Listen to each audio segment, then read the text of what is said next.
হাদি নিজেই বলেছিলেন, বিপ্লবীর মৃত্যু ঘরের মধ্যে হতে পারে না, তার মৃত্যু হবে রাজপথে। তার বলা কথাগুলোই যেন অক্ষরে অক্ষরে মিলে গেল।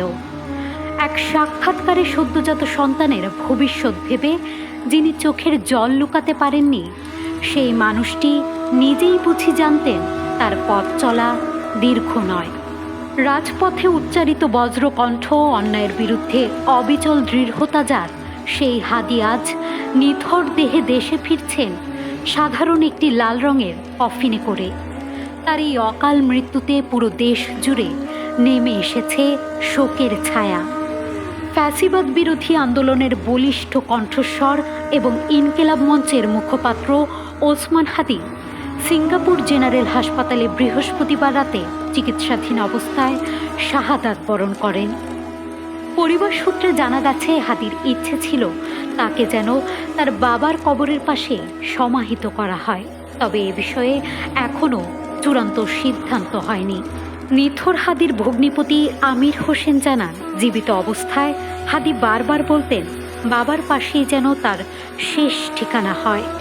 ঝালকাঠির নলছিটি উপজেলার খাসমহল পৌর এলাকায় 1993 সালে জন্ম নেয়া হাদি ছিলেন মাওলানা আব্দুল হাদি ও তাসলিমা হাদির 6 সন্তানের মধ্যে সর্বকনিষ্ঠ। এলাকাবাসীর মতে শৈশব থেকে প্রতিবাদ আর ন্যায়ের পক্ষে দাঁড়ানোই ছিল হাদির স্বভাব। তিনি আমাদের নলছিটির কৃতি সন্তানই শুধু নন, তিনি সারা বাংলাদেশের একজন গর্বিত সন্তান।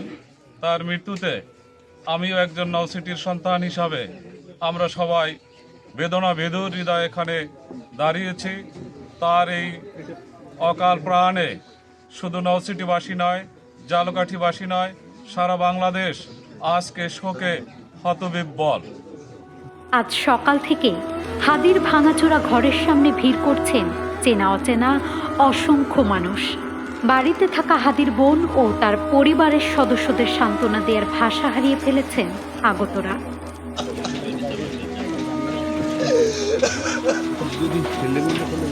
কেউ স্মৃতিচারণা করছেন, কেউ চোখের জল ধরে না রাখতে পেরে হাদি হত্যার বিচার দাবি করছেন।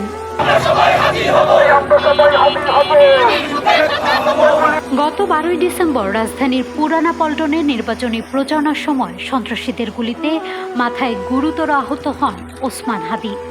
ঢাকা মেডিকেল কলেজ হাসপাতাল ও এবার কেয়ার হাসপাতালে প্রাথমিক চিকিৎসা শেষে উন্নত চিকিৎসার জন্য 15 ডিসেম্বর তাকে সিঙ্গাপুরে নেওয়া হয়। সেখানে বৃহস্পতিবার রাতে চিকিৎসাধীন অবস্থায় তার মৃত্যু হয়। হাদির মৃত্যুতে শোকের ছায়া নেমে এসেছে তার জন্মভূমি থেকে রাজপথ পর্যন্ত, যেখানে এখনও প্রতিধ্বনিত হচ্ছে একটাই দাবি, হাদি হত্যার বিচার চাই।